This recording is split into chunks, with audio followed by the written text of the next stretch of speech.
ورحمة الله وبركاته.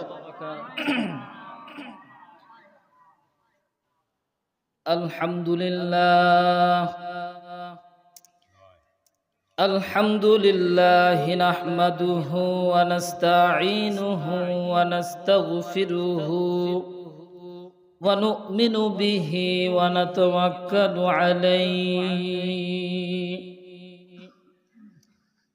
ونعوذ بالله من شرور أنفسنا ومن سيئات أعمالنا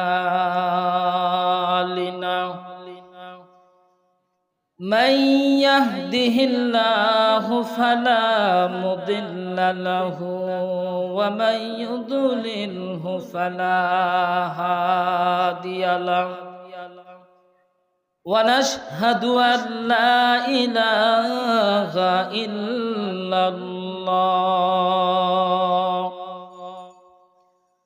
ونشهد أن سيدنا وسندنا وحبيبنا ومولانا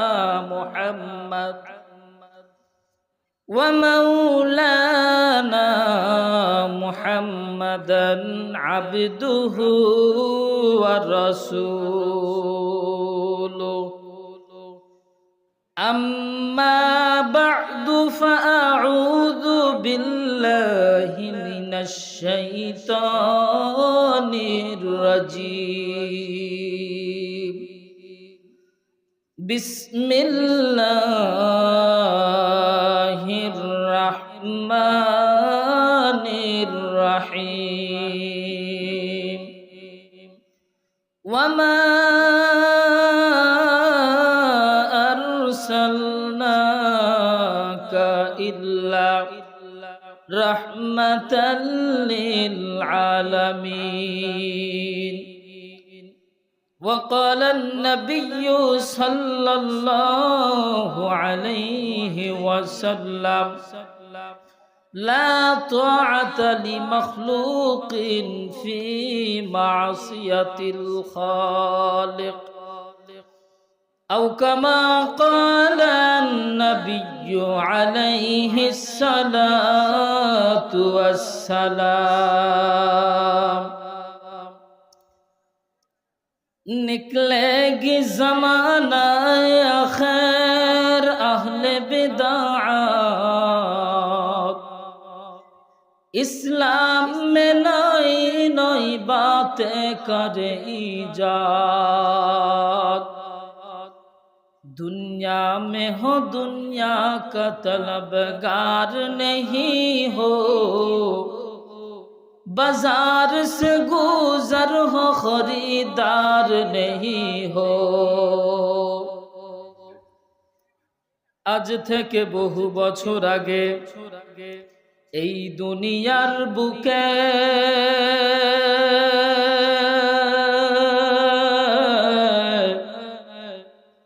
আল্লাহর নাম ছিল না কোথাও কোনো মানুষের মুখে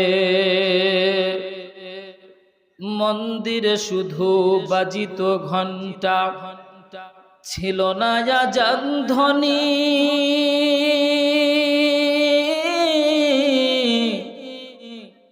সে আধার জগতে এসেছিলেন তুমি সাদেক রব্বানি মারহাবা মানুষের মাঝে মানুষ রূপে জন্ম নিয়া মানুষের মন করিলা জয়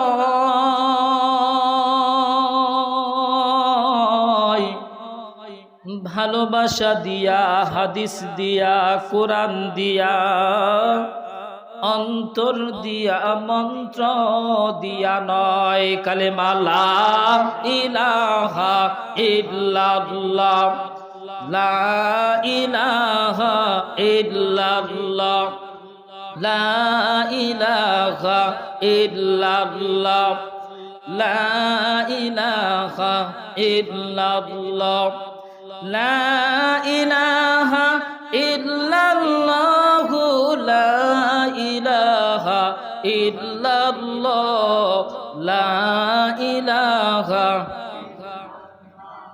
ফেরাউন বলে আসিয়া রে মুসার কালিমা সারিয়া দে, জীবন দিব শহীদ হব মুসার কালিমা সারব না। লা ইলাহা লা ইলাহা ইল্লাল্লাহ লা ইলাহা ইল্লাল্লাহু মুহাম্মাদুর রাসূলুল্লাহ। মুহাব্বতে পড়ুন সাল্লাল্লাহু আলাইহি ওয়াসাল্লাম। আলহামদুলিল্লাহ। তেজনন্দী মধ্যপাড়া আবুল কালাম মামার খলাবাড়ি প্রাঙ্গণ আজকে আয়োজিত এই বিরাট ইসলামী জালসার সুযোগ্য সম্মানিত সভাপতি সাহেব, এরপরে সহসভাপতি সাহেব গণ, পাশাপাশি প্রধান অতিথি, আমন্ত্রিত অতিথি, সামনে বসা দূর দূরান্ত থেকে আশপাশের অঞ্চল থেকে আগত আল্লাহ পাক রব্বুল আলামিনের আশিকিন জাকিরিন বান্দাগণ, এরপরে বাড়িতে দোকানপাটে ইত্যাদিতে যিনারা আছেন আপনারা সহ, এবং পর্দার অন্তরালে এবং বাসায় যে সমস্ত মা বোনরা আছেন, সর্বোপরি সবাইকে আমার অন্তরস্থল থেকে মুবারকবাদ ও সালাম। আসসালামু আলাইকুম ওয়া রাহমাতুল্লাহি ওয়া বারাকাতুহু। শুকরগুজার করতেছি সেই মহান রবের, যেই মহান রব আমাদেরকে দুনিয়াবি সকল প্রকার কাজ থেকে, সকল প্রকার ঝামেলা থেকে আমাদেরকে ফারেক হয়ে আজকের এই মহতি জালসায় তথা জান্নাতের বাগানে আসবার এবং বসবার তৌফিক দান করেছেন। এজন্য আমরা দিল থেকে শুকরিয়া আদায় করি, সবাই বলি আলহামদুলিল্লাহ। মানবতার মুক্তির মহাদূত আকায়ে নামদার তাজদারে মদিনা সরকারে দো জাহাঁ ইমামুল মুরসালিন রাহমাতাল লিল আলামিন, যেই মহামানবের আমরা উম্মত হতে পেরে আমরা প্রাউড ফিল করছি, আমরা প্রাউড ফিল করছি, গর্ববোধ করছি, যিনি আমাদের হাসরের মাঠে সুপারিশ করে জান্নাতে নিয়ে যাবেন, বলুন সুবহানাল্লাহ। সেই মহামানবের উপরে দরুদ ও সালাম সকলেই মুহাব্বতে পড়ি সাল্লাল্লাহু আলাইহি ওয়াসাল্লাম। সম্মানিত মুসল্লিয়ান ইকরাম, আল্লাহ রাব্বুল আলামিন হচ্ছেন রহমানুর রহিম, রব্বুল আলামিন।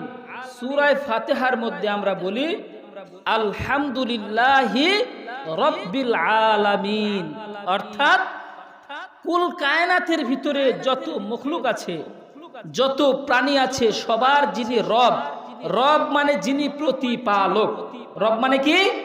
যিনি প্রতিপালক। অনুরূপ ভাবে মুহাম্মাদুর রাসূলুল্লাহ আমাদের নবী হচ্ছেন রাহমাতাল লিল আলামিন, বলুন মারহাবা।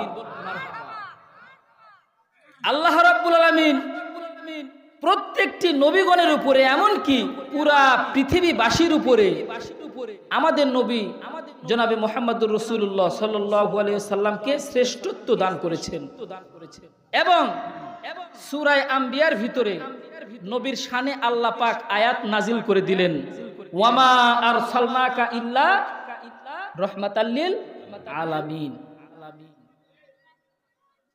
হে নবী, আমার বন্ধু প্যারা হাবিব, আমি আপনাকে পুরা পৃথিবীবাসীর জন্য রহমত স্বরূপ প্রেরণ করলাম, বলুন সুবহানাল্লাহি ওয়া বিহামদিহি।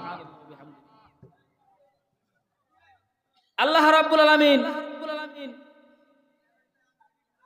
হুজুরে পাক সাল্লাল্লাহু আলাইহি সাল্লামকে যখন নবুয়ত দিলেন, আমরা জানি 40 বছর বয়সে আল্লাহ রাব্বুল আলামিন আমার আপনার নবীকে নবুয়ত দান করেছেন। কত বছর বয়সে? 40তম বছর বয়সে। এরপরে নবুয়তের 10ম বছর, নবুয়তের 7ম বছর থেকে 10ম বছর, এই 3 বছর হুজুরে পাক সাল্লাল্লাহু আলাইহি সাল্লাম শিয়াবে আবি তালেবে ছিলেন, অর্থাৎ জেলখানা বলা যেতে পারে। ওখানে বয়কট করা হয়েছিল। এবং 10ম বছরে হুজুরে পাক সাল্লাল্লাহু আলাইহি সাল্লাম শিয়াবে আবি তালিব থেকে মুক্তি পেলেন। এবং মক্কার জমিনে যে দুইজন মানুষ আল্লাহর রাসূলকে সবচেয়ে বেশি ভালোবাসতেন, নিজের জীবনের চাইতে বেশি ভালোবাসতেন, একজন হচ্ছেন আম্মা জান খাদিজাতুল কুবরা, দ্বিতীয়জন হচ্ছে আবু তালেব। ইসলামে যিনি সর্বপ্রথম দাখিল হয়েছেন, অর্থাৎ ইসলামকে যিনি সাদরে গ্রহণ করেছেন, তিনি আর কেউ নয়, আম্মা জান খাদিজাতুল কুবরা রাদিয়াল্লাহু তাআলা আনহা। অনুরূপভাবে যিনি সর্বপ্রথম ইসলামের জন্য নিবেদিত প্রাণ শহীদ হয়েছেন, তিনিও একজন মা, হযরতে সুমাইয়া রাদিয়াল্লাহু তাআলা আনহা।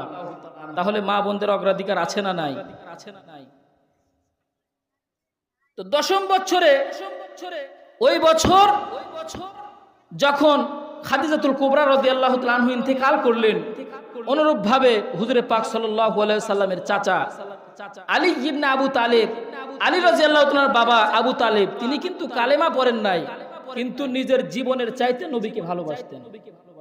সম্মানিত উপস্থিতি, 10ম বছরে যখন হযরতে খাদিজাতুল কুবরা রাদিয়াল্লাহু তাআলা আনহা এবং হযরতে আলী ইবনে আবু তালেব ইন্তেকাল করলেন, তখন কাফের মুশরিকরা বলছে, আর কে ঠেকাবে তোকে? আমার নবীর উপরে শাস্তির স্টিম রোলার চালু হয়ে গেল। কাফেররা সুযোগ পেয়ে গেল, আমরা যদি এখন মুহাম্মদকে শাস্তি দেই, মুহাম্মদকে নানাভাবে যদি আমরা কষ্ট দিই, আর কেউ ঠেকাবে না। আমার ভাইরা, আমার বন্ধুরা, যেই সন্তানের বাবা মা মারা যায় সে এতিম হয়ে যায়, চাচা চাচি দেখে, চাচা চাচি না দেখলে দাদা দাদি দেখে।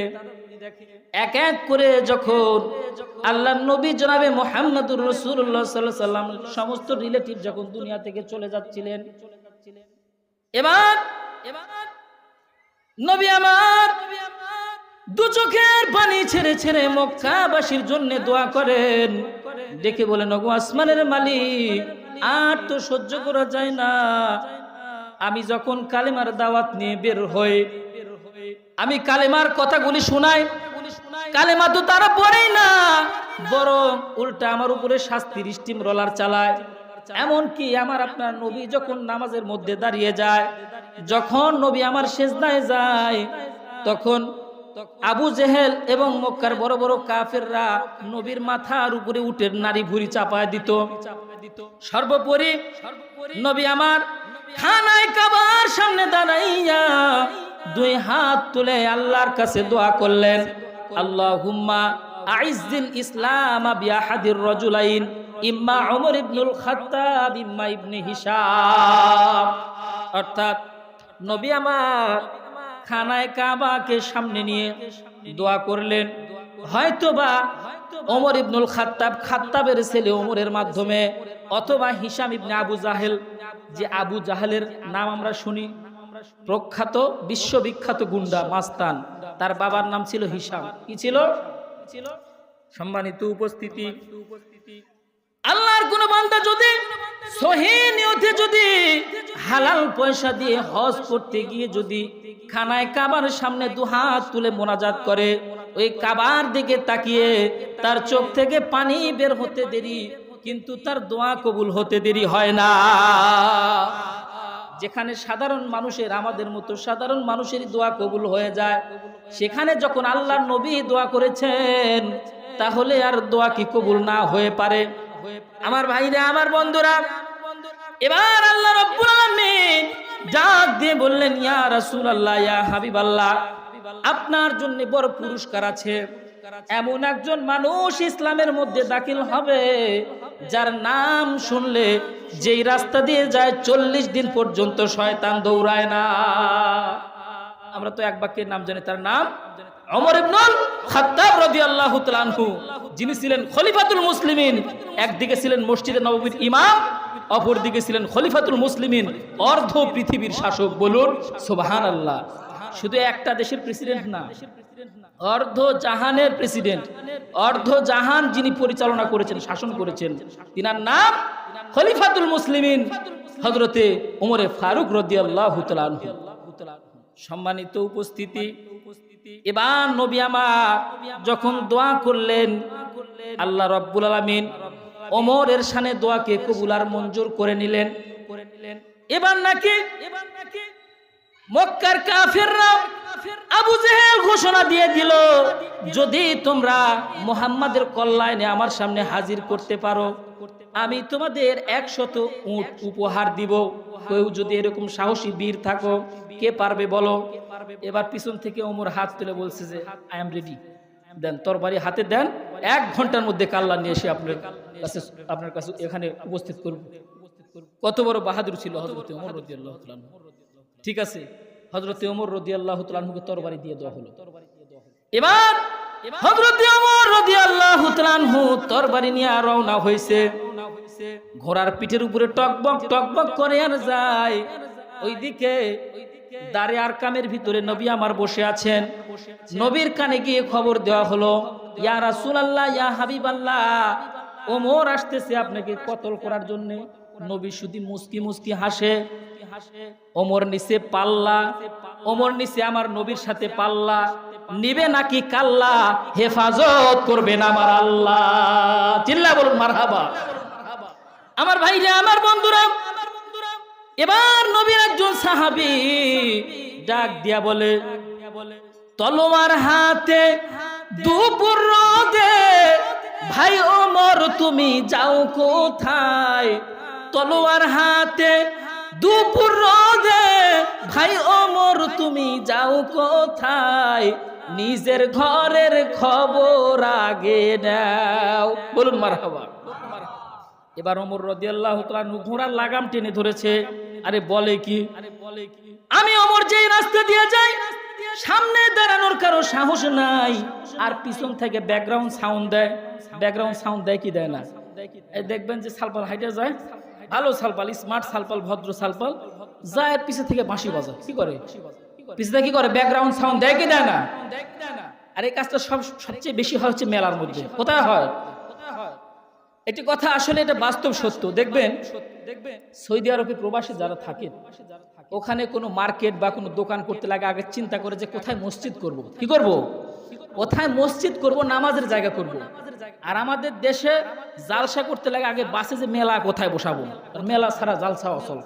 কথা ঠিক কিনা? আমার ভাইরা, আমার বন্ধুরা, এবার খেয়াল করেন।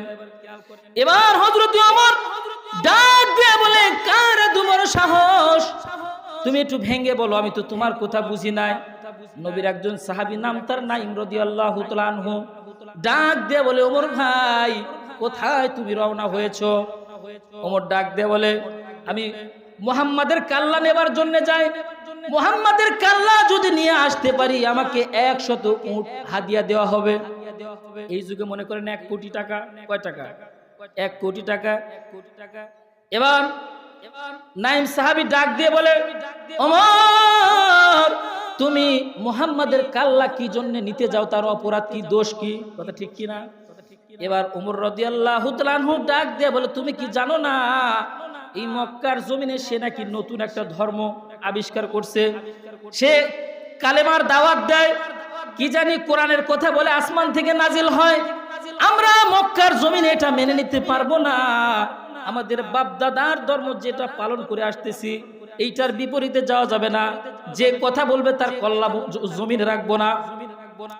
এবার হযরত ওমরকে ডাক দিয়ে বলেন, ঠিক আছে, যেই কালেমার কারণে তুমি মুহাম্মদকে মারতে যাও ওই কালেমা তোমার বোন আর ভগ্নিপতি কালেমার গলা মালায় পড়েছে।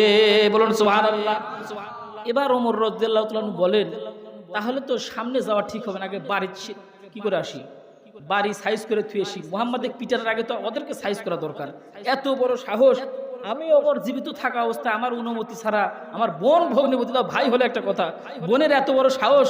হ্যাঁ বলে না, বোনের এত বড় সাহস, রোগ সম্পত্তি সব কি করে দিব, লুটিয়া খাবো, 1 কাটাও সম্পত্তি দিব না, এরকম আছে না নাই?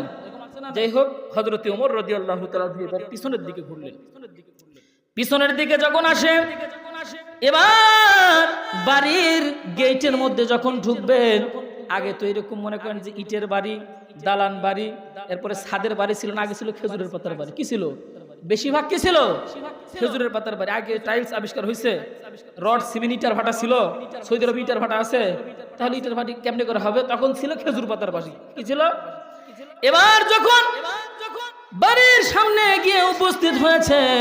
বাড়ির সামনে দিয়ে ঘরের ভিতর থেকে গুনগুন করে আওয়াজ আসে, তোহা মা আনজালনা আলাইকাল কুরআনা লিতাশকা। আল্লাহু আকবার বলেন। এবার কোরআনের আওয়াজ যখন আসছে, আমার ভাইরা, আমার বন্ধুরা, হযরত ওমর রাদিয়াল্লাহু তাআলা আনহু আরবি বুঝে ফেলছেন। কারণ মক্কার মানুষ আরবি বুঝে। কি বুঝে? একজন হাজী সাহেব মক্কায় গেছেন হজ করতে। কি করতে? যাওয়ার পরে বলে কি এমন লাগলো? কয় সব কিছু আরবি, খালি আজান আর একামত বাংলা। মানে ওই বাংলাদেশে আরবি, বাংলাদেশও আজান হয়, মনে করছে যেহেতু বাংলাদেশও আজান হয়, সৌদি আরবে একই কথা, আল্লাহু আকবার, তাহলে আজান মনে হয় বাংলা। আসলে কি আজান বাংলাতে? আমার ভাইরা, আমার বন্ধুরা, খেয়াল করেন। এবার খলিফাতুল মুসলিমিন হযরত ওমর রাদিয়াল্লাহু তাআলা আনহুর কানের মধ্যে যখন কোরআনের আওয়াজ ঢুকেছে, এবার ওমর রাদিয়াল্লাহু তাআলা আনহু কিছু না বলে ঘোড়া এক সাইডে বাঁধছে। বাঁধার পরে আস্তে আস্তে করে ঘরের মধ্যে প্রবেশ করে। যখন ওমর ঘরের মধ্যে প্রবেশ করেছে, এবার তার ভগ্নিপতি প্রথমে দেখতে পাইছে। ভগ্নিপতি চিন্তা করে, আমার তো জান থবি না, আইসা যদি দেখে যে আমি কোরআন তেলাওয়াত করতেছি, কালেমা পড়তেছি ওমরের অনুমতি ছাড়া, আমাকে তো আজকেই জান তো থবি না, আগে পালাছে। ওই তো মনে করেন জাংলা ভাঙে দৌড় মারছে। এবার হযরতে ফাতেমা রাদিয়াল্লাহু তাআলা আনহা, অর্থাৎ ওমর রাদিয়াল্লাহু তাআলা বোনের নামও ছিল ফাতেমা। কি ছিল? ফাতেমা। তিনি মনে মনে চিন্তা করতেছেন, কালেমার মালা গলায় পড়েছি, যতই আযাব আসুক, গজব আসুক, প্রয়োজনে নিজের জীবনকে উৎসর্গ করব, কালেমা ফেরত দিতে পারবো না। বলেন আল্লাহু আকবার। আমার ভাইরা, আমার বন্ধুরা, ওমর রাদিয়াল্লাহু তাআলা আনহু প্রথমে ভালো করে বলে, বোন তুমি কিসের তেলাওয়াত করো? এবার ওমরের বোন ডাক দিয়ে বলে, ভাইয়া আমি কুরআনুল কারীমের তিলাওয়াত করি। বলে পেয়েছো কোথায়? বলে আব্দুল্লাহর ছেলে মুহাম্মাদের কাছ থেকে নিয়ে এসেছি। কালেমার বিনিময়ে আমরা মুসলমান হয়েছি এবং এই কুরআনুল কারীম আমরা নিয়ে এসেছি। আমার ভাইরা, আমার বন্ধুরা, যখন এই কথাটা বলেছে, ওমর আর কোনো ডান দিক বাম দিক দেখার সুযোগ না, একটা সর মারছে গালের মধ্যে। সর মারার পরে 5টা আঙ্গুলের দাগ উঠে গেছে।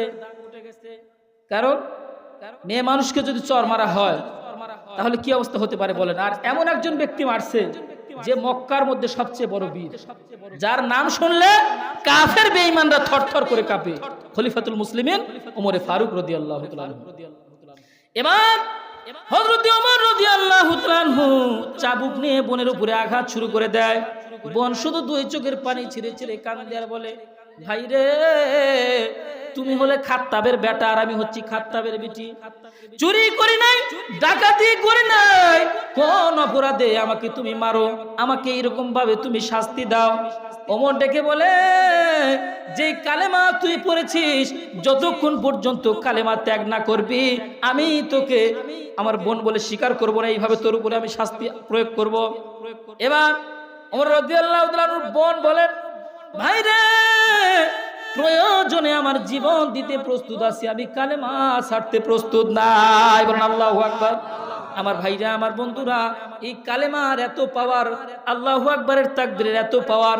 গত কয়েক বছর আগে ভারতে মুস্কান নামক একজন মহিলা, একজন মেয়ে, ওখানে ভারতের হিন্দুরা যখন তাকে হেনস্থ করার জন্য চারিদিক দিয়ে ঘিরে নিল এবং রাম রাম বলা শুরু করলো, মুস্কান নামক মহিলা নারে তাকবীর আল্লাহু আকবারের স্লোগান দিয়ে বুঝিয়ে দিয়ে গেল, আল্লাহর আওয়াজ যখন উঁচু করা হবে, সমস্ত বাতিলি শক্তি থরথর করে কাঁপতে থাকবে। সুবহানাল্লাহ বিহামদি। শুধু তাই নয়, যখন নারে তাকবীর আল্লাহু আকবারের স্লোগান দেওয়া হবে, শয়তান এই আশপাশে ভিড়তে পারবে না। মনে করেন জোরে যদি তাকবীর দেওয়া হয়, এইদিকে মনে করেন নদী পার হয়ে চলে যাবে বটেখালি, ওইদিকে চলে যাবে হুসুমপুর, এদিকে চলে যাবে সিতরগুলি, এদিকে সমসপাড়া সাইডে চলে যাবে শয়তান। বলুন আল্লাহু আকবার। নারে তাকবীর। আল কোরআনের আলো, আল হাদিসের আলো। আমার ভাইরা, আমার বন্ধুরা, এবার হযরতে ওমর রাদিয়াল্লাহু তাআলা আনহুর বোন শুধু 2 চোখের পানি ছেড়ে দিয়ে কাঁদে, ডেকে বলেন, ভাই রে, যতই আমাকে আঘাত করো আর আমার উপরে আযাব প্রয়োগ করো, আমি কখনো এই কালেমা ছাড়তে পারবো না। কিতাবের ভিতরে লেখেন, এক পর্যায়ে হযরতে ওমরের মনে একটু দয়া এসে যায়, কারণ বোন তো চোখের পানি দেখে এক পর্যায়ে দয়া এসে যায়। এবার বলে বোন ঠিক আছে তোমার কালেমা ছাড়তে হবে না, তবে তুমি যে কালামটা পড়তেছিলে কোরআনটা তেলাওয়াত করতেছিলে আমাকে একটু দিবা, আমি দেখবো। এবার বোন ডেকে বলে ভাই অজু ছাড়া পবিত্রতা অর্জন করা ছাড়া কোরআন ধরা যাবে না। বলুন সুবহানাল্লাহ। আল্লাহ পাক সূরা ওয়াকিয়ার মধ্যে বলে দিয়েছেন লা ইয়ামাসসুহু ইল্লাল মুতাহহারুন, পবিত্রতা অর্জন করা ছাড়া কোরআন ধরো না। এখন অনেকে চিন্তা করছে পবিত্রতা অর্জন করা ছাড়া কোরআন ধরা যাবে না, ওযুও করব না, গোসলও করব না, কোরআনের কাছেও যাব না। এরকম কি? পবিত্রতা অর্জন করে যদি আমরা কোরআনকে টাচ করি, কোরআনকে স্পর্শ করি, আল্লাহ বলেন ও দুনিয়ার গোলামেরা, যেমন নাকি আমি আল্লাহ হলাম পবিত্র, আমার কালামুল্লাহ পবিত্র, এই পাক পবিত্র হয়ে যখন কালামকে স্পর্শ করবা আমি আল্লাহ রব্বুল আলামিন তোমাদেরকেও পবিত্র করে দিব। বলুন সুবহানাল্লাহ। আমার ভাইরা, আমার বন্ধুরা, যেটা বলতে চাই, এই কোরআন এমন একটা মহাদৌলত, এমন একটা ঐশী বাণী, এই কোরআন পড়লে মানুষ হেদায়েত পায়, কোরআনকে টাচ করলে হেদায়েত পায়, কোরআন শোনার দ্বারাও মানুষ হেদায়েত পায়।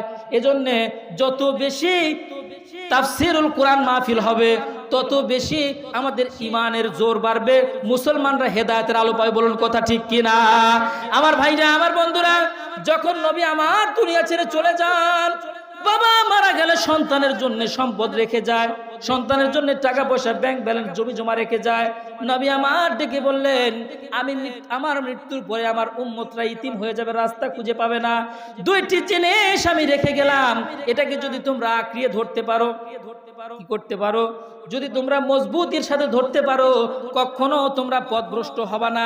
এক নম্বরে কোরআন, দ্বিতীয় নম্বরে হচ্ছে সুন্নাহ। অন্ধকার রাত্রিতে তোমাদের আলো দেখাবে। কি দেখাবে? যদি এই কোরআনকে তোমরা আঁকড়ে ধরো। কিন্তু আজকে আমরা কোরআন থেকে কাছে না দূরে। আজকে আমাদের বাড়িতে সব কিছু আছে, ফ্রিজ আছে, টিভি আছে, ভিসিআর আছে, ফার্নিচার, দামি দামি টাইলস, সব কিছু আছে, কিন্তু কোরআন নাই। কথা ঠিক কিনা? আজকে আমাদের বাড়িতে টিভির ধাক্কায়, ওয়াইফাইয়ের ধাক্কায়, মোবাইলের ধাক্কায় কোরআন ঘর থেকে সরে গেছে। বলুন কথা ঠিক কিনা? আজকে আমাদের ফজর পরে আমাদের টিভি চলে, মাগরিব পরে টিভি চলে, সবকিছুই চলে, গান বাদ্য নাটক সব হয়, কিন্তু কোরআনের তেলাওয়াত আমাদের হয় না। বলুন কথা ঠিক কিনা? কিন্তু আল্লাহ রাসূল সাল্লাল্লাহু আলাইহি ওয়াসাল্লাম বলেছেন, যেই ঘরের ভিতরে, যেই বাড়ির ভিতরে, যেই সমাজের ভিতরে, যে রাষ্ট্রের ভিতরে বেশি বেশি কোরআনের তেলাওয়াত হবে, সেই সমাজটা, সেই রাষ্ট্রটা, সেই দেশটা সোনার দেশে পরিণত হবে। বলুন সুবহানাল্লাহ। একটি জিনিস খেয়াল করবেন, এই যে সামনে রমজান আসতেছে, দেখবেন আমাদের চাইতে মা বোনরা কিন্তু রোজা এবং কোরআন তেলাওয়াতে বেশি পারদর্শী। বলুন কথা ঠিক না? একটা জিনিস খেয়াল করবেন, আমরা বাড়িতে যদি নফল নামাজ 2 রাকাত পড়ি, মা বোনরা 4 রাকাত, 6 রাকাত, 8 রাকাত পড়ে। বলুন কথা ঠিক কিনা? আমাদের রমজানে টাইনে টুনে একটা খতম দেওয়ায় জুলুম হয়ে যায়। কি হয়? আর মা বোনরা 10টা না যাইতে 3টা খতম হয়ে যায়। কি হয়ে যায়? এরপরে রমজানে একাধিক খতম, কিন্তু 27-এর যখন বসে দেওয়া হয়, মা বোনরাই কিন্তু বেশি কোরআনের খতম করে থাকে। বলুন কথা ঠিক কিনা? মা বোনরা কোরআন শরীফকে তেলাওয়াতকে পছন্দ করেন এবং রোজার দিক দিয়ে খুব বেশি হার্ডি, খুব বেশি শক্তিশালী। কারণ সর্বপ্রথম ইসলামের জন্য নিবেদিত প্রাণ এবং ইসলামের জন্য কুরবানি করেছেন মা বোনেরা। বলুন সুবহানাল্লাহ। সম্মানিত উপস্থিতি, খেয়াল করুন, এবার হযরত ওমর রাদিয়াল্লাহু তাআলা আনহু ডাক দিয়ে বলে, বোন ঠিক আছে, আমি পবিত্রতা অর্জন করে কালামকে স্পর্শ করব। এবার তার বোন বলে চলুন নবীজির কাছে যাই। এবার হযরতে ওমর রাদিয়াল্লাহু তাআলা আনহুকে নিয়ে যখন নবীজির কাছে গেলেন, যাবার পরে এবার পাশে দাঁড়িয়ে ছিল আমির হামজা, নবীজির চাচা। কিতাবের ভিতরে আসছে আমির হামজা হচ্ছে 39তম মুসলমান। কততম? আর 40তম মুসলমান হচ্ছে ওমর রাদিয়াল্লাহু তাআলা আনহু। এবার নবীজির চাচা আমির হামজা ডাক দিয়ে বলে, ভাতিজা কোনো ভয় নাই, ভাতিজা ভয় করবে না। যদি একবার তোমার দিকে বড় চোখ করে তাকায়, ওমর যদি তোমার সাথে কোনো বেয়াদবি করে, আমি আমির হামজার শরীরে 1 ফোঁটা রক্ত থাকা অবস্থায় আজকে মক্কার জমিনে আমি তাকে ছেড়ে দিব না। নবীজি বলে, তাকে কোনো কথা বলো না, আমার কাছে আসতে দাও। এবার হযরত ওমর রাদিয়াল্লাহু তাআলা আনহু নবীজির কাছে এসে তরবারিটা পায়ের নিচে জমা দিয়ে নবীজির হাতে হাত দিয়ে কালেমা পড়ে মুসলমান হয়ে যায়। সম্মানিত উপস্থিতি, কেন এই ঘটনাটা বললাম, যেটা বোঝানোর উদ্দেশ্য, ঘটনা আমাদের সবারই কম বেশি জানা আছে। হযরত ওমর রাদিয়াল্লাহু তাআলা আনহু যখন কালেমা পড়লেন, ইতিপূর্বে ইসলামের দাওয়াতটা হতো গোপনে। কি হতো? গোপনে। এই মনে করেন যে এই গোপন ভাবে দাওয়াত দেওয়া হতো। হযরতে ওমর রাদিয়াল্লাহু তাআলা আনহু 40তম মুসলমান যখন হলেন তখন ঘোষণা দিলেন, আজ থেকে আর কোনো ওই সিপা গলির ভিতরে দাওয়াত চলবে না, দাওয়াত চলবে প্রকাশ্যে। ঢাকার জমিনে গিয়ে, শাপলা চত্বরে গিয়ে, শহরে গিয়ে ইসলামের কালেমার দাওয়াত চলবে। বলেন আল্লাহু আকবার।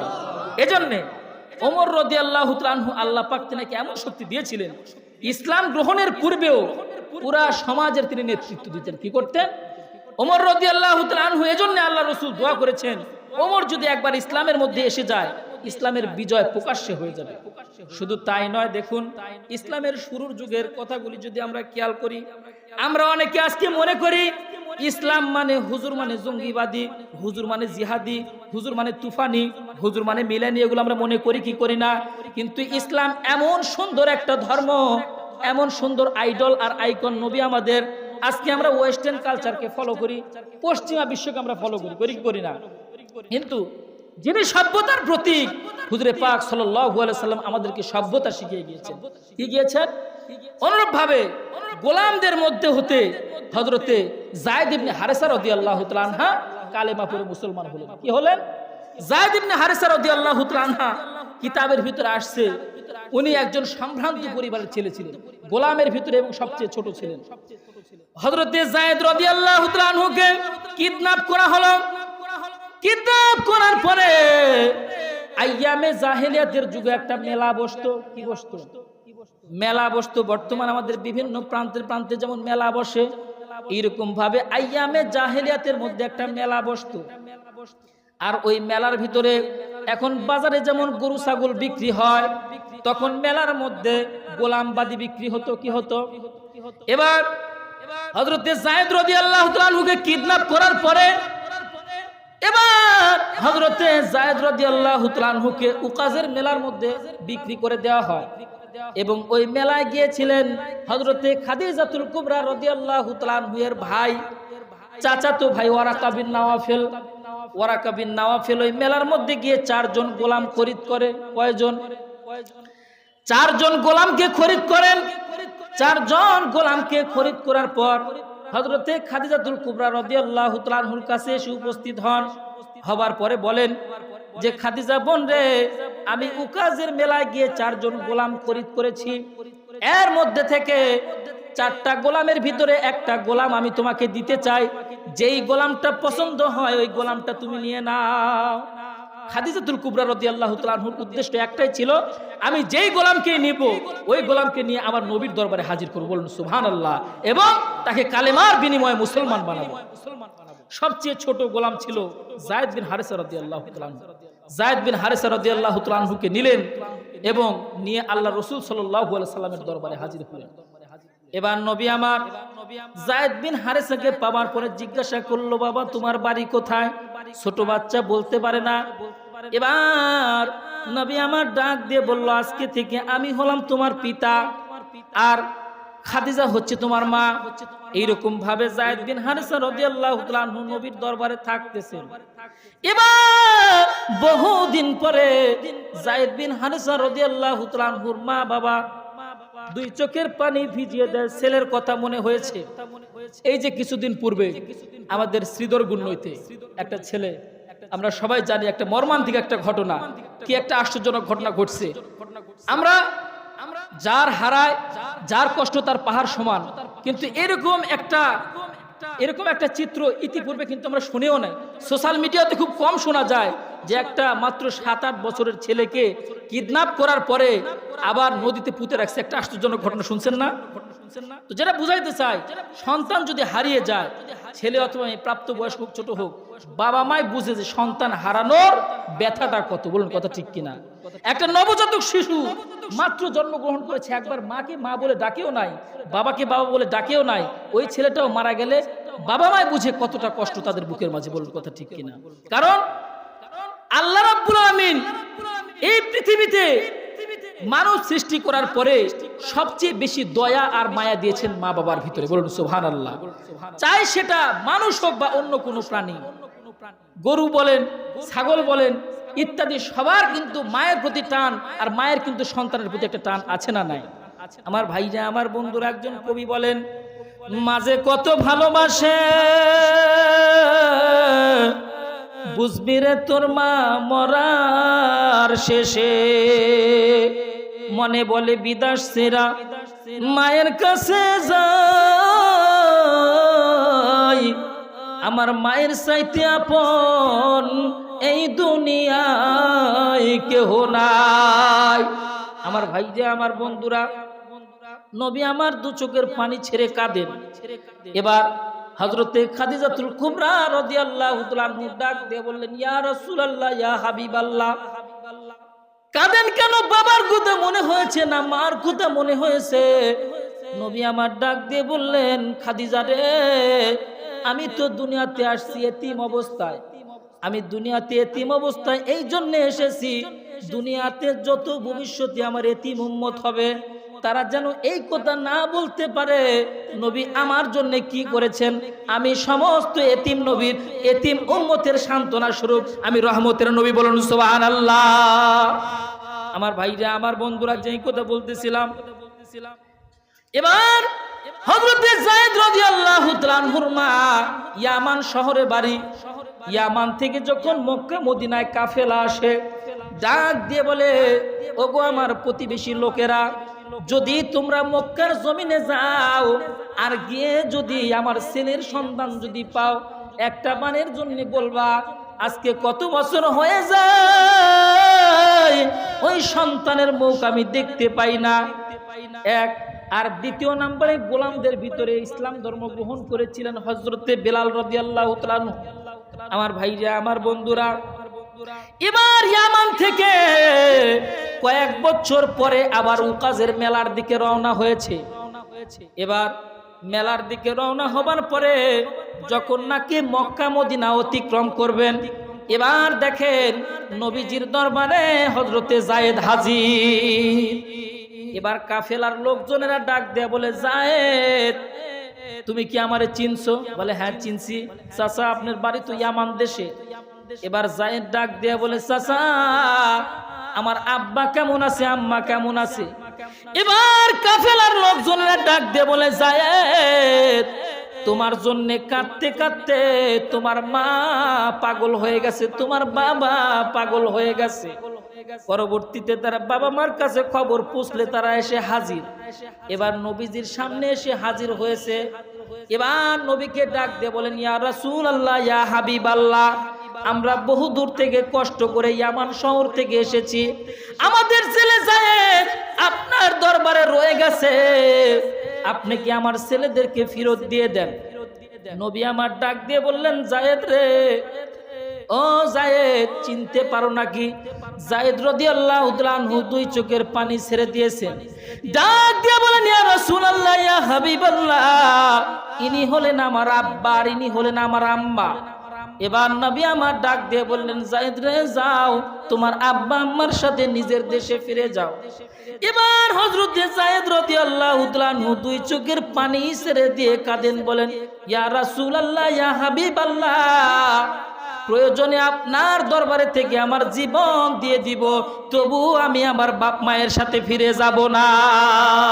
আল্লাহু আকবার বলেন। নবী কি জাদু জানতেন? জাদুও করেন নাই, টোনাও করেন নাই, তাবিজও দেন নাই। নবীজির উত্তম চরিত্রের কারণে একটা ছোট বাচ্চা নবীজির জন্য পাগল হয়ে গেছে। বলুন কথা ঠিক কিনা? ইনি হচ্ছেন রহমতের নবী। পুলসিরাতের গেটে যাকে পাওয়া যাইবে, আল্লাহু আকবার বলেন। পুলসিরাতের গেটে যাকে পাওয়া যাইবে, জাহান্নামের গেটে যিনি দাঁড়িয়ে রইবেন, চক্ষু মোবারকের পানি ঝরিতে থাকবে। উম্মতের পাগল নবী মনে রাখিও, মন যদি দিতে হয় নবীকে দিও। বলুন, ভালো যদি বাসতে হয় নবীকে বাসুন। তোমার কষ্ট যাতনা যিনি সইতে পারেন না, তোমার কষ্ট যাতনা যিনি সইতে পারেন না, সেই নবীজির মোহাব্বত দরুদ পড়িও। মন যদি দিতে হয় নবীকে দিও। সারা জীবন কাঁদলেন নবী উম্মতের মায়ায়, এখনো কাঁদেন তিনি শুয়ে মদিনায়। জানের চেয়ে বেশি তারে ভালোবাসিও, মন যদি দিতে হয় নবীকে দিও। বলুন মারহাবা। আমার ভাইরা, আমার বন্ধুরা, নবী আমার হাদিসের মধ্যে স্পষ্ট করে দিলেন, ও আমার উম্মতেরা রে, দুনিয়ার সমস্ত কিছুর চাইতে যদি আমি নবীর মহাব্বত অন্তরে ঢুকাইতে না পারো, আমি নবীকে যদি দুনিয়ার সব কিছুর চাইতে বেশি ভালোবাসতে না পারো, তাহলে কোনোদিন তুমি মুমিন হতে পারবা না, কোনোদিন তুমি পরিপূর্ণ মুমিন হতে পারবা না। আর যদি আমি নবীর মহাব্বত আর ভালোবাসা অন্তরের মধ্যে ঢুকাও, হাসরের ময়দানে যেদিন তোমার বাবা মা ভুলে যাবে, তোমার সবাই পরিচয় দিবে না, সেদিন আমি নবী তোমাকে হাউজে কাউসারের পানি খাওয়াবো। বলেন মারহাবা। আমার ভাইরা, আমার বন্ধুরা, যেই ঘটনা বলতেছিলাম, এবার হযরত যায়েদ রাদিয়াল্লাহু তাআলা আনহুকে যখন নাকি নিজের মুতাবান্নি, উর্দুতে বলা হয় মুতাবান্নি লারকা, অর্থাৎ পালক পুত্র হিসেবে রাখতে চাইলেন, এবার আল্লাহ রাব্বুল আলামিন আয়াত নাজিল করে দিলেন, যেই আয়াত দিয়ে আমরা মিলাদ পড়ি। কি করি? যে আয়াত দিয়ে আমরা মিলাদ পড়ি, মা কানা মুহাম্মাদুন আবা আহাদিম মির রিজালিকুম, অর্থাৎ এই যে ধর্ম কুটুম, কলম কাটা কুটুম জায়েজ নাই। কি নাই? আজকে আমাদের সমাজে দেখা যায় রক্তের টান, রক্তের সম্পর্কের সাথে কোনো সম্পর্ক নাই, ধর্ম কুটুম লিয়া তাড়াহুড়া বাড়াবাড়ি, কথা ঠিক কিনা? আমার ভাইরা, আমার বন্ধুরা, অনেকে আজকে দেখবেন জালসা মাহফিলে ধর্ম কুটুমের দাওয়াত দিয়ে কাপড় চুপড় দিচ্ছে, কিন্তু রক্তের সম্পর্ক কুটুমের খবর নাই। কিন্তু আল্লাহ পাক এটা হারাম করে দিয়েছেন। এটা কিয়ামতের সবচেয়ে একটা বড় আলামত। কারণ ওই যে রিলেটিভ, যে রক্তের সম্পর্ক, ওর সাথে সম্পর্ক ঘনিষ্ঠ হলেও তো আসে জমি চাবি। কি চাবি? বনে আসে কবি জমি চাবি। বাপও মনে করেন যে মারা যাওয়ার পরে, হ্যাঁ, মারা যাওয়ার পূর্বে বেটাক 10 বিঘা লিখে দিছে। কি করছে? বেটাক 10 বিঘা লিখে দিছে, আর বিটিক কাছে মা তুক দোয়া দিয়ে গেল। আল্লাহ কাছে কব্বরে তা তুক বাটাম ফাটায় আউট অফ সিলেবাস করে তুক দোয়া, তুক বাটাম দিয়ে তো সোজা করে দিল। দোয়া কি মগের মূল্য? দোয়া দিয়ে সব নামাজ রোজা হজ জাগাত করে আসে কিছু মা সব সব তুক দিনু, আর বেটাক তুক সম্পত্তি সব লেগে দিল। একটা সেজদা কবুল হবে না। লক্ষ টাকা খরচ করে হজ করতে যাও, একটা টাকা হারাম হলে বাবা হজ হবে না। কথা ঠিক কিনা? হজ হবে? আমার ভাইরা, আমার বন্ধুরা, যেটা বুঝাইতে চাই, দেখুন নবীর কি আখলাক ছিল। আল্লাহ রাব্বুল আলামিন কোরআনের মধ্যে সার্টিফিকেট দিলেন, ওয়া ইন্নাকা লাআলা খুলুকিন আযীম। এই যে আমরা স্লোগান দেই, আমার ভাইয়ের চরিত্র ফুলের মতো পবিত্র, দেই কি দেই না? ঘুম আসছে আপনাদের? একটু খেয়াল করবেন, আমরা স্লোগান দেই আমার ভাইয়ের চরিত্র ফুলের মতো পবিত্র। এই স্লোগানটা কোথা থেকে আসছে? কোরআন থেকে আসছে। এই স্লোগানটা সর্বপ্রথম আমার আল্লাহ রাব্বুল আলামিন কোরআনের মধ্যে দিলেন, আমার নবীর চরিত্র ফুলের মতো পবিত্র। বলেন মারহাবা। এখন নবী নাই, এরপরে ওলামা একরামরাও তো মনে করেন যে অত দূরে রাষ্ট্র ক্ষমতায় নাই, এই জন্য এই জায়গাটা অন্য জায়গায় লাগায় দেয়, বলছে অমুক ভাইয়ের চরিত্র ফুলের মতো পবিত্র। কিন্তু এটা তো সর্বপ্রথম আল্লাহ নবীকে সার্টিফিকেট দিয়েছে। বলেন কথা ঠিক কিনা? আমার ভাইরা, আমার বন্ধুরা, আসেন বুঝাইতে চাই, নবীর আখলাক চরিত্র যদি আজকে আমাদের মধ্যে এসে যায়, তাহলে আমাদের আখলাক চরিত্র দেখেই কালেমা পড়ে মুসলমান হবে ইহুদি খ্রিস্টানরা, এরপরে হিন্দুরা আমাদের আখলাক চরিত্র দেখে কালেমা পড়ে মুসলমান হয়ে যাবে। এখনো অনেক আমরা মুসলমানরাই বলি যে পারে ওই হিন্দু হলে কি হবে, ওর নীতি ঠিক আছে। মুসলমান দোকান আছে, হিন্দুর দোকান আছে, ওই হিন্দুর দোকানের থেকে জিনিস কিনে মুসলমানের কাছ থেকে কিনে না। এই তো হচ্ছে আমাদের অবস্থা। হিন্দু মুসকি মুসকি হাসে, দেখ আমার কাছ থেকে নিল, তোর কাছ থেকে নিল না। কথা ঠিক কিনা? আর আবার কিসের নীতি? ওর কিসের নীতি? ও তোর জীবনটা শুরু হয়েছে মিথ্যা দিয়ে, মরণ মিথ্যা দিয়ে, মরার পরে তো আগুন দিয়ে তার জীবনটা সূচনা হবে, চিরকাল সে জাহান্নামের আগুনে থাকবে। বলুন কথা ঠিক কিনা? আমার ভাইরা, আমার বন্ধুরা, যে কথাটা বুঝাইতে চাই একটু লক্ষ্য করে শুনবে। আল্লাহ রাব্বুল আলামিন কোরআনের মধ্যে বললেন আমার নবীর চরিত্র ফুলের মতো পবিত্র। আল্লাহু আকবার বলেন। কিন্তু এখন নবী নাই, এই জন্য আমরা স্লোগানটা লাগাই দিছি নেতার কাছে, অমুক নেতার চরিত্র ফুলের মতো পবিত্র। নামাজ পড়ে শুধু ভোট আসলে কি করে? আমার ভাইরা, আমার বন্ধুরা, এজন্য খেয়াল করেন, আল্লাহ রাব্বুল আলামিন আমার নবীকে এমন একটা চরিত্র দিয়ে আল্লাহ দুনিয়াতে পাঠিয়েছেন। ইয়ামান থেকে যায়েদ রাদিয়াল্লাহু তাআলা আনহু এসে নবীজির কদম মোবারকে নিজের জীবনটা উৎসর্গ করে দিলেন। শুধু তাই নয়, আজকে 1400 বছর পরেও আমরা নবীর জীবনী শুনে চক্ষু থেকে পানি অশ্রু ঝরাই, কথা ঠিক কিনা? অনেক মানুষ আছে বাপ মরেও কান্দে না, মা মরে, ওই যে অনেকে বলে হুজুর স্টেজে আসতে লাগে, বলছে হুজুর দেখে শুনে কথা কবেন, আবার হচ্ছে যে এমন ওয়াজ করবেন খালি মানুষ যদি কান্দে, কারণ বাপ মরে কান্দেনি আমিও কান্দাবার পারবো, আর মা মরে কান্দেনি, আবার বলতেছে হুজুর এমন হাসাবেন, এটা কি যাত্রা মঞ্চ? হ্যাঁ, এটা কি যাত্রা মধ্যে হাসির জায়গা? এটা আল্লাহ কোরআনে বলছেন ফালিয়াদহাকু কলিলা ওয়ালিয়াবকু কাসীরা, বান্দা অল্প হাসো বেশি কাঁদো। কথা কার? আল্লাহ। বেশি হাসবে, খাওয়া দাওয়া ফুর্তি করো, জীবনটা মস্ত করো, কবরে আইসা দেখো কি অবস্থা হয়, কি হবে, তর্জনার যা হয় আমারও তাই হবে, এই চিন্তাধারাই তো আমাদের। কথা ঠিক কিনা? ওই নামাজ পড়ে না, ওর দিন যাচ্ছে না, আমি না করলে কি হবে? কথা ঠিক কিনা? আমার ভাইরা, আমার বন্ধুরা, খেয়াল করবেন, এবার নবী আমার যায়েদ রাদিয়াল্লাহু তাআলা আনহু ছোট্ট একটা বাচ্চা, 12 বছর 14 বছরের বাচ্চা, ডেকে বলে যাও তোমার বাবা মার সাথে যাও।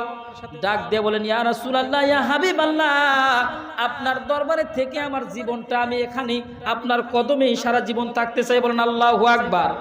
অনুরূপ ভাবে সম্মানিত উপস্থিতি, খেয়াল করবেন নবীর চরিত্রটা কেমন ছিল। সাইয়েদনা বেলাল রাদিয়াল্লাহু তাআলা আনহু, বেলাল রাদিয়াল্লাহু তাআলা আনহুর নাম আমরা কম বেশি শুনেছি। যিনি ছিলেন মুয়াজ্জিন, কি ছিলেন? যিনি ছিলেন এই পৃথিবীর বুকে শ্রেষ্ঠ মুয়াজ্জিন। হযরতে বেলাল রাদিয়াল্লাহু তাআলা আনহুর আযান না হলে সূর্য উঠতো না, ফেরেশতারা পর্যন্ত কান লাগিয়ে থাকতো কখন আযান হবে, বেলাল আযান দিবে। কথা ঠিক কিনা?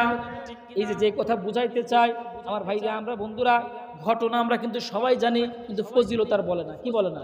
ঘটনা বলে, কিচ্ছা বলে, কাহিনী বলে, কিন্তু এটার দ্বারা উদ্দেশ্য কি? ওই যে ইউসুফ আর জুলেখার কাহিনী শোনাইছে সারা রাত, সকালে ফজরের সময় জাগতে হুজুর ইউসুফ ছেলে না মেয়ে, কিন্তু সারা রাত কি ওয়াজ শোনানি, সকালে জাগতে ইউসুফ ছেলে না মেয়ে। এই তো হচ্ছে আমাদের অবস্থা। কথা ঠিক কিনা? ঠিক কিনা?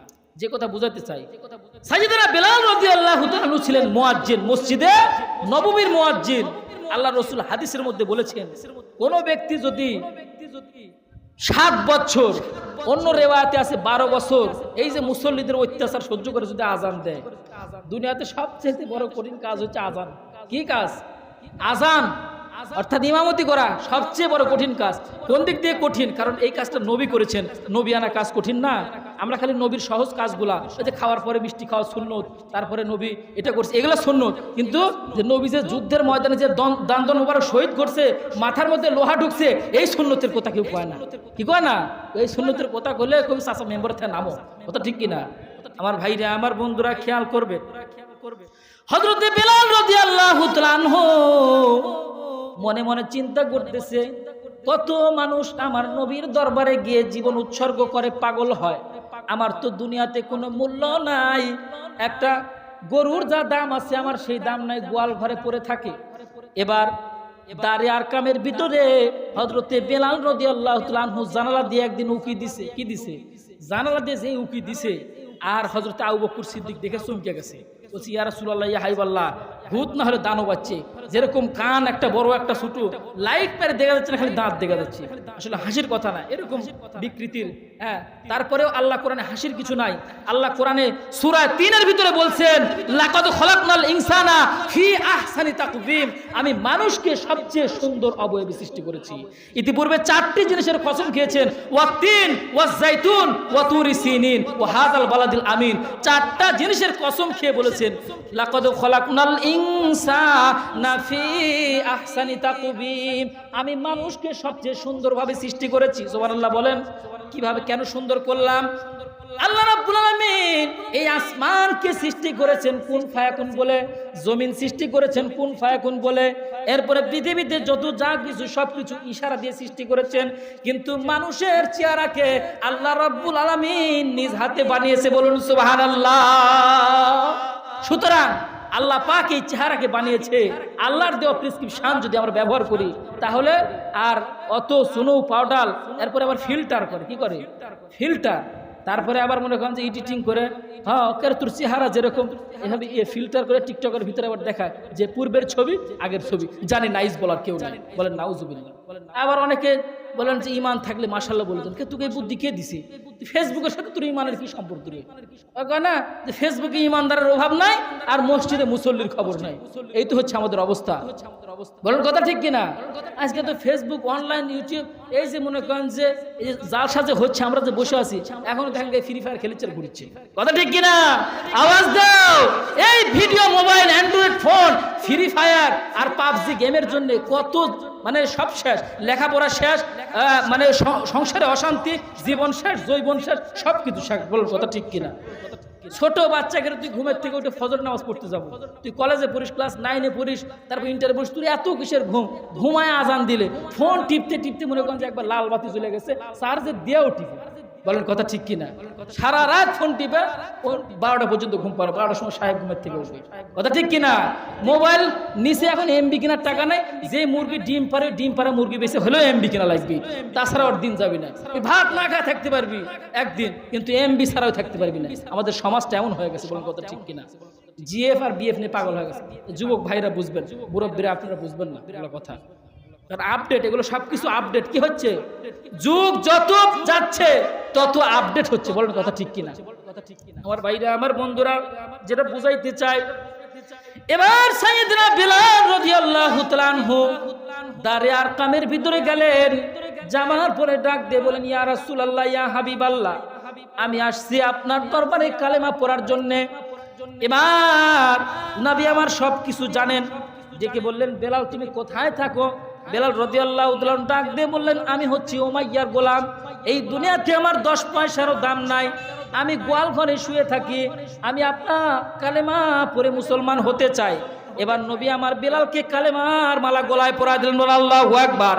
এবার নবী আমার বেলালকে কালেমার মালা গলায় দিয়ে বললেন, বেলাল তোমাকে আমি একটা আমুল দেই। অনেক সময় দেখবেন পীর সাহেবরা মুরিদেরকে আমুল দেয় কি দেয় না, সবক দেয় কি দেয় না। দাওয়াত তাবলীগের মধ্যে 6 নাম্বার আছে কি আছে না? এটা একটা আমুল, প্রত্যেক ক্ষেত্রে আমুল আছে। নবী আমার ডাক দিয়ে বললেন, বেলাল তোমাকে একটা আমুল দেই, এই আমুলটাকে যদি তুমি ধরে রাখতে পারো দুনিয়াতেও তুমি সফল কাম হবে, কিয়ামত পর্যন্ত তোমার নাম স্বর্ণ করে লেখা থাকবে, এমনকি মৃত্যুর পরে তুমি বিনা হিসাবে জান্নাতে যাবে। আমার ভাইরা, আমার বন্ধুরা, আল্লাহ রাব্বুল আলামিন হযরতে বেলাল রাদিয়াল্লাহু তাআলা আনহুর অন্তরের মধ্যে হেদায়েতের আলো জাগায় দিলেন। নবী আমার ডাক দিয়ে বললেন, বেলাল সর্বদা তুমি আহাদ অর্থাৎ আল্লাহ নামের জিকির করবে। কি করবে? আল্লাহ নামের জিকির করবে। এবার সম্মানিত উপস্থিতি, যেটা বুঝাইতে চাই, হযরতে বেলাল রাদিয়াল্লাহু তাআলা আনহু নবীর দরবার থেকে চলে গেছেন। যাবার পরে উমাইয়ার গোলাম ছিলেন, গোয়াল ঘরে ঘুমায়, গোয়াল ঘরে ঘুমায়। ঘুমানোর পরে ঘুমায় আর সারা রাত্র আমার আল্লাহ নামের জিকির করেন। পরের দিন সকালবেলা 10টা বেজে গেছে, বেলাল ঘুম থেকে উঠে না। কি করে না? এই জন্য একটা আঙুল একটা প্রেসক্রিপশন নেন, যাদের ঘুম ধরে না, বয়স হয়ে গেলে খালি আজে বাজে চিন্তা আসে। অনেকে বলে না এবার সারা রাত যায়, ঘুম ধরে না। কথা ঠিক কিনা? কথা ঠিক কিনা? বুড়া বুড়ির ঘুম ধরে না। যদি ঘুম না আসে, ঘুম যদি না আসে গভীর রাতে, তাসবিহ পড়ো আল্লাহর নামে, বলুন মারহাবা।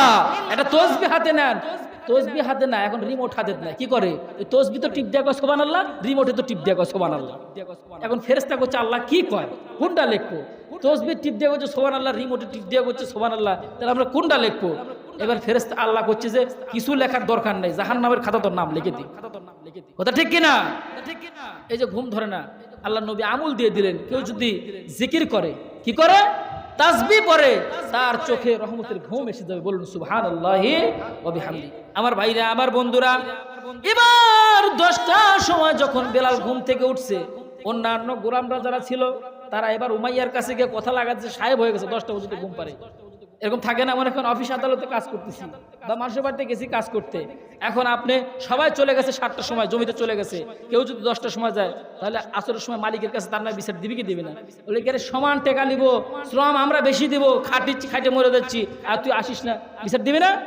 এবার হযরতে বেলাল রাদিয়াল্লাহু তাআলা আনহুর নামে যখন কমপ্লেন দিল উমাইয়ার কাছে, এবার হযরতে বেলাল রাদিয়াল্লাহু তাআলা আনহু 2 চোখের পানি ছেড়ে দিলেন, বললেন যে উমাইয়া আমি আর তোমার দরবারে থাকতে চাই না। উমাইয়া বলল তুমি তো যেতে পারবা না, কারণ মুক্তিপণ দিয়ে তারপরে তোমাকে যেতে হবে।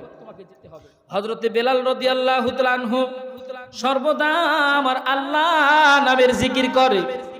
এবার উমাইয়া ডাক দিয়ে বলে, বেলাল তুমি কি বলো, তুমি সার্বক্ষণিক গুনগুন করে কি বলো? আমার ভাইরা, আমার বন্ধুরা, এই নিরীহ মানুষগুলা কালেমা পড়ার কারণে যেই পরিমাণ শাস্তির স্টিম রোলার চালানো হয়েছে পৃথিবীর ইতিহাসে তার লেখা থাকবে।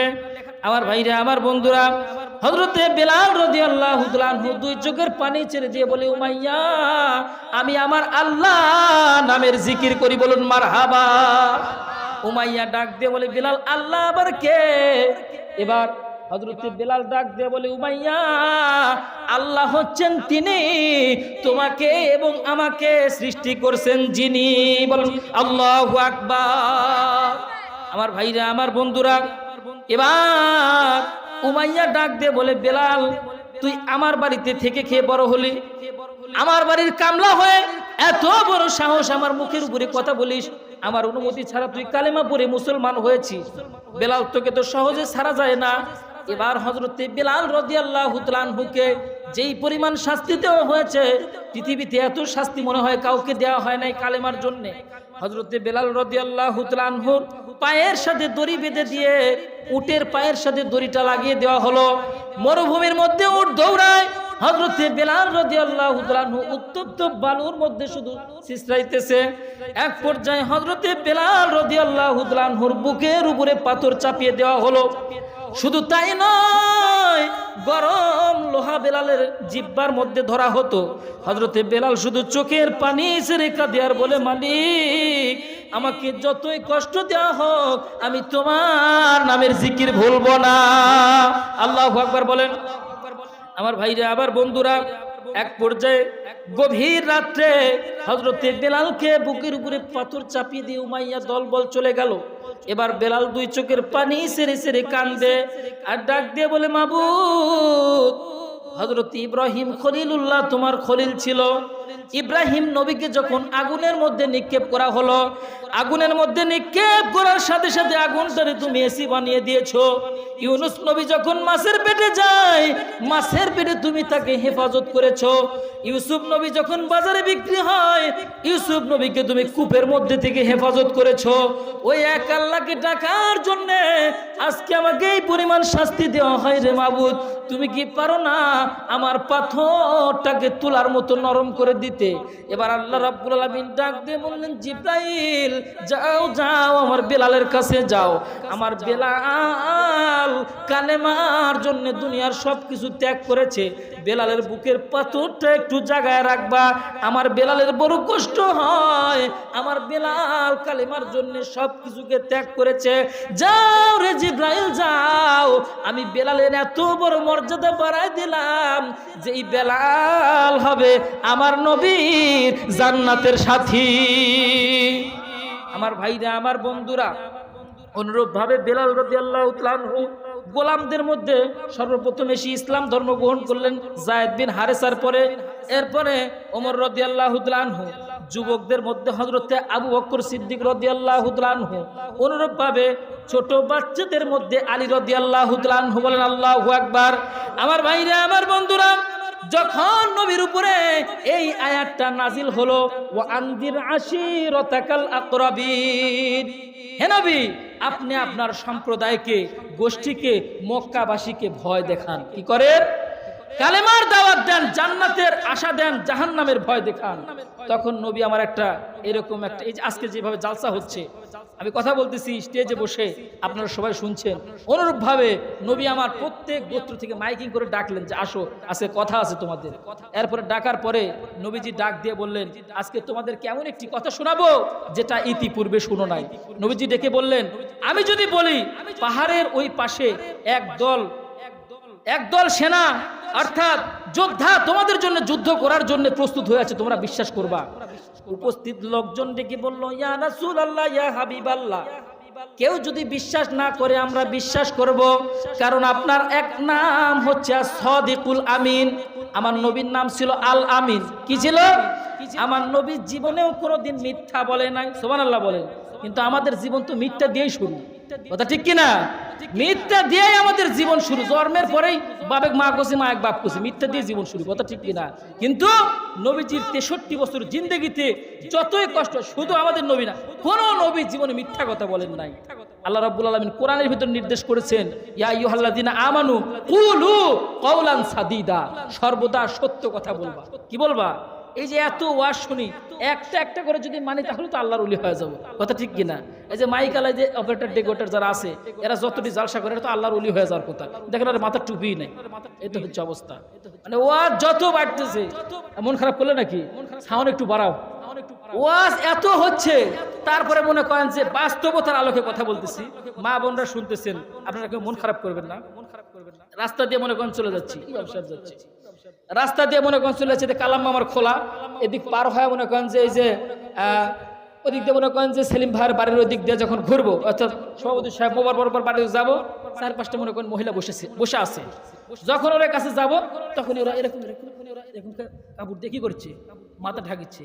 এতক্ষণ তুই উদান হয়ে আসলো, এটা জায়েজ? হুজুরে দেখে যে তুই ঘুঙ্গট দিচ্ছ, এতক্ষণ উদান হয়ে আসলো, এটা জায়েজ? বলুন কথা ঠিক কিনা? আমার ভাইরা, আমার বন্ধুরা শুধু হুজুর দেখে পর্দা করে, কি করে? কারণ জানে যে যদি না করি তো হুজুর তো জালসাত কবি, লাভ নাই, কয়েকদিন, কথা ঠিক কিনা?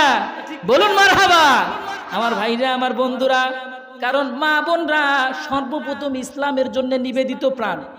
ইসলামের ইতিহাসে মা বোনদের কথা লেখা আছে না নাই? আবার সূরা মারিয়াম নামে একটা সূরা আছে না নাই?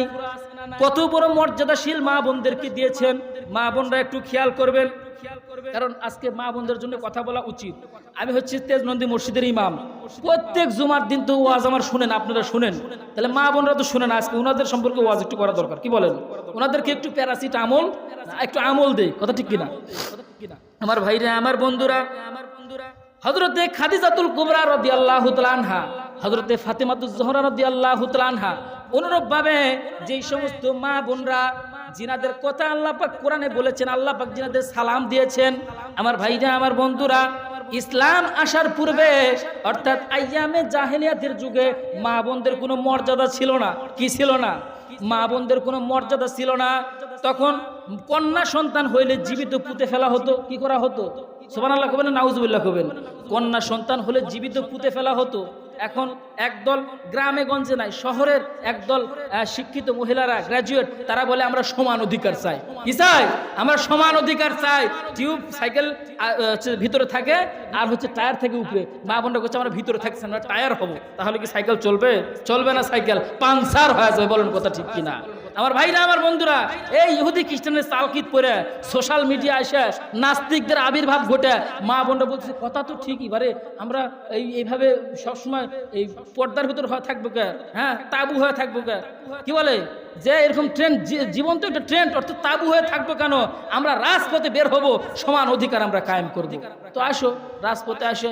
আপনি বাজারে গেছেন মনে করেন যে কলা কিনতে, কি কিনতে? বাজারে গেছেন কলা কিনতে। তো যাওয়ার পরে মনে করেন যে মানে যতই ওয়াজ হই, বুঝছেন, কিন্তু পর্দা করবি না। কি করবি না? পর্দা করবি না। হুজুর যেই ওয়াজ করেন সেই ওয়াজ করেন, নামাজ মাঝে মধ্যে পড়া যাবি, রোজাত আমরা ফাস্ট, স্বামীর কথা শুনবো, কিন্তু পর্দার ভিতরে আমরা নাই। কিন্তু মা বোনদের সবচেয়ে বড় আমল হচ্ছে পর্দা। পর্দা প্রসঙ্গে আল্লাহ পাক কোরআনের আয়াত নাজিল করেছেন, যেই মা বোন সবচেয়ে বেশি নিজেকে গোপন রাখবে, পর্দার ভিতরে রাখবে, সে হচ্ছে আল্লাহর কাছে সবচেয়ে পছন্দের বান্দা। বলুন সুবহানাল্লাহ। পর্দা করে। এখন মেয়ে দেখতে গেলে, যুবক ভাইরা বুঝবেন, মেয়ে দেখতে গেলে